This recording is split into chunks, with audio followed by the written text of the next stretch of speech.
దేశంలో ఉన్న 12 జ్యోతిర్లింగాల్లో ఈ జ్యోతిర్లింగం చాలా ప్రత్యేకమైనది. ఇదే త్రయాంబకేశ్వర జ్యోతిర్లింగం. బ్రహ్మ, విష్ణు, మహేశ్వరులు ముగ్గురు కొలువై ఉన్న ఏకైక శివలింగం ఇది. బ్రహ్మగిరి పర్వతాల్లో జన్మించిన గోదావరి నది ఒడ్డునుంటుంది ఈ త్రయాంబకేశ్వర జ్యోతిర్లింగం.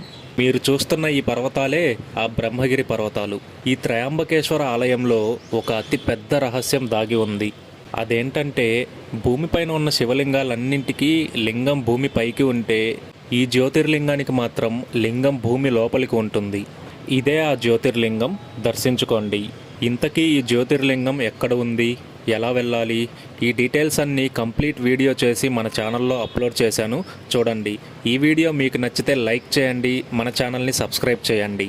అలానే పక్కనే ఉన్న బెల్ ఐకాన్ ప్రెస్ చేయండి.